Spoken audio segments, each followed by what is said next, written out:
There are 3 realms in this world: heaven, human, and the boundary realm. These realms exist due to something called the spirit aura. In order to keep the balance, this aura must circulate among the 3 realms. Those who collect the spirit aura are men from the boundary realm, called the Black and White Warriors, and this is where our story begins. 2 black and white warrior children are wielding their weapons against a beast in the middle of the night. The white-haired child, called Heibai, gets caught in the monster's claws. Just then, an alarm clock rings and a black-haired child, called Chowhee, wakes up and hurries to Chaobai's room, who we discover is her sister. The children run quickly towards a large castle to clock in for work. Inside we find Master Yama, who is the 2 children's boss. He's a little annoyed that the kids are late but asks for an update regarding their tasks. Chaobai responds that they have yet to finish their tasks, which of course angers Master Yama. He drives them out of the castle and demands that they go back to work. The siblings board the ship to the human realm where they meet other black and white warriors. The ship takes them to the human realm, where we see a child in a dark alley getting beaten up by multiple men who are trying to squeeze money out of him. This child has superhuman strength and takes out the very last man standing in his way. As soon as he does, Chaobai and Chowhee arrive and immediately notice this child is possessed with a wandering spirit. The warrior children take their weapons out but are slightly alarmed at the power of the spirit before them.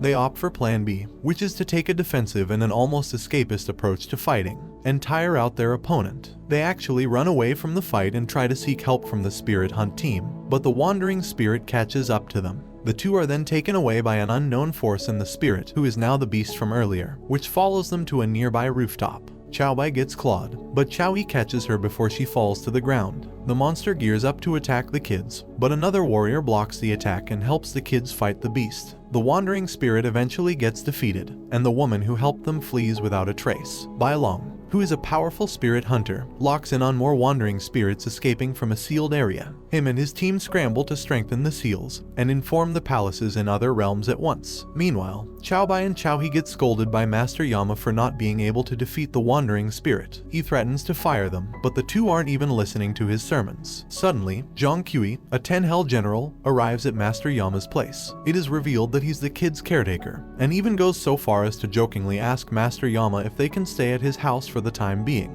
As Yama's secretary, called Sha, gives another task to the children, Zhang reports that the seal of Tianchai will break soon. We then cut back to the human realm again, and the kids watch over a cartoonist as he works on a manga. As it turns out, the children are there to escort this man's soul to the boundary realm, but need to make his death an accident. While looking for flower pots to drop on his head, they spot the man getting into a cab and quickly follow him. Meanwhile, under the sea the seal starts to break. The children follow the guy as he tries submitting his finished manga to a publisher. Dressed as a homeless person, Chowhee tries to keep him in place as Chaobai looks for a flower pot. The man gives the boy money, but Chowhee refuses, saying that it won't even buy him a meal. The man gives him a sandwich instead, and leaves him just as Chaobai comes back to tell her brother she can't find any flower pots in the office building. The man's manga isn't accepted by the editor for a multitude of reasons, but the man stands up for himself and his story. The editor gives him hell until he leaves the building deflated. We discover that Chowhee had possessed the editor in order to get the man to commit suicide. Up on the roof, he contemplates the past 10 years of his life. As he does, he spots his friend whom he thought was into him romantically with another man, looking all lovey-dovey. We see that this is actually Chowhee's doing in an attempt to get him to die, and Chaobai questions her brother's integrity, saying his ideals shouldn't have to be attacked like this. The children watch as the guy jumps to his death, but Chowhee remembers the sandwich that the guy gave him earlier, and suddenly feels guilty. The kids swoop down and save the guy from dying. The guy wakes up unharmed, and sees his unpossessed editor run towards him and offer him a publishing deal. The guy is saved, and the kids start crying because they saved the man instead of killing him, which is the exact opposite of their mission. Meanwhile, Bai Long and his team estimate that they have less than 3 days left until the seal breaks completely. In a vast field, a man with white hair starts training with a robot. After practically destroying the robot, he is greeted by Lushu, the woman who saved Chaobai and Chowhee from the wandering spirit. The guy reminds Lushu to train after spirit hunters are being mobilized because of the spirit seal. A messenger comes running to the pair and tells them that they need to go to the White Mountain where the Great Seal is located, immediately on a reconnaissance mission. Meanwhile, Chowhee finds himself in an unfamiliar place and remembers what happened, realizing that he has been taken away from his sister by a spirit monster. Elsewhere, Zhang scolds Chaobai for making trouble. Chaobai tearfully explains that they were only trying to help an old man fulfill his last wish, but a monster suddenly attacked them. A guard reveals that the seal might break at any time now, and Zhang goes on to order that more people should be sent down there. Bai Long comforts the little girl and tells her that the spirit hunters have been deployed. Meanwhile, Chao Yi tries to come up with a plan to escape but finds himself at a loss, when suddenly, an image of Chao Bai appears before him and asks why he left her alone. He runs to her but the image suddenly fades away. Meanwhile, Bai Long explains to Chao Bai that the seal of Tianchai actually holds the 100 ghost spirit. Around 1,000 years ago, Master Zhang sealed 99 of the most violent ghosts there, and the spirit monster had been gathering the ghosts that leaked from the seal, and mistook Chao He as one of the spirits. Just as Bai Long finishes his monologue, the seal gets broken.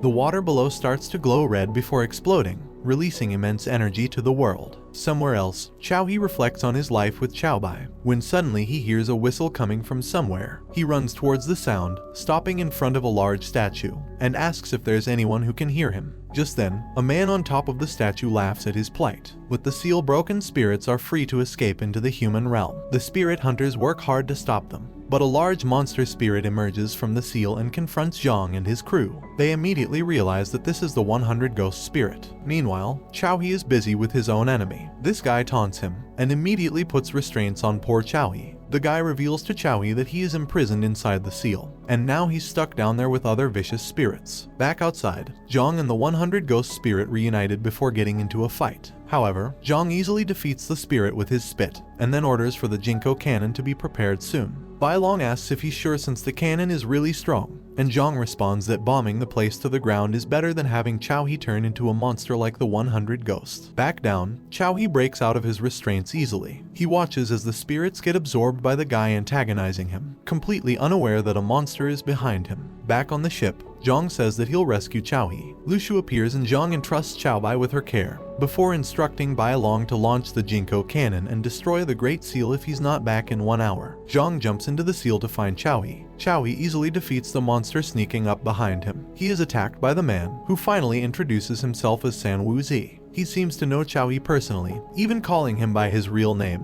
Wang Heng, which of course shocks the boy. Wuzi continues to attack Chao He, even getting a spirit to wrap itself on the boy's body. Chao He breaks free and in the process absorbs the spirit in his body. With spirits escaping at an alarming rate, Zhang goes straight for the seal's opening but is stopped by enemies who want revenge. Back down, Chao He keeps absorbing spirits into his body. Wuzi watches the whole thing unfold, while stating that Chao He needs to eat more spirits to get strong and join his team once more. Chao He suddenly implodes and transforms into a grown man. Zhang then warns his enemies. Meanwhile, Bai Long watches as another strange spirit appears in their meter, and they suspect it to be Chao He. Chao Bai is confused because initially, her brother doesn't have any spiritual power. Lu Shu wonders if something happened inside the seal for him to gain power quickly, and deduces that Chao He must be the 100th ghost. Wuzi greets Chao He, now calling him Wang Heng, and starts attacking him. The pair battle it out, but Chao He, or Wang Heng, succeeds in incapacitating Wuzi. The intensity of their battle reaches the outskirts of the seal, where Zhang is currently located. He immediately knows that the ghost aura of Chao He, which is Wang Heng,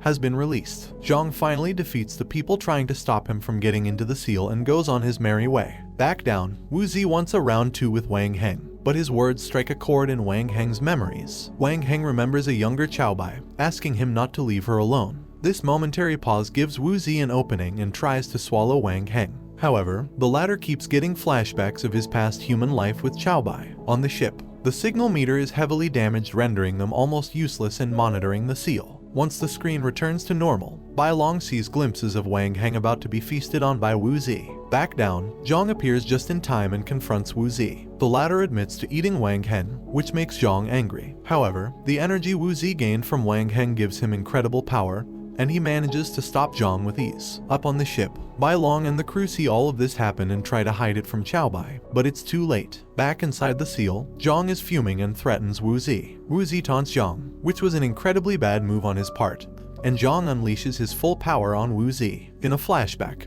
a younger Wang Heng is revealed to be a prince living in a palace. The queen is approached by one of her maids, saying that there are rumors going around about the princess being possessed by a fox spirit, and that she needs to be killed. The queen is instructing Wang Heng to take care of his sister, when a messenger runs in and reports that courtiers have come to protest the princess's existence. Somewhere in the dark plains of Wuzi's stomach, Chao He the child warrior, Wang Heng the grown man's spirit, and the Prince Wang Heng meet. Back on the ship, Heibai learns of her brother's disappearance. In Wu Zi's stomach, the prince remembers his sword training. It appears that the prince and princess have gone into hiding after the world had become too turbulent for them to stay in the palace. Meanwhile, the Jinko cannon has been prepared. Lushu makes Heibai understand that Wang Heng was a brutal spirit who killed many humans. The spirit hunters couldn't defeat him, so the boundary realm erased his memories and kept him imprisoned. Lushu lies to Heibai to make her believe that Xiaohe is not her brother. More memories of Xiaohe start popping up, and in this one, the prince and princess are almost killed by someone they trusted.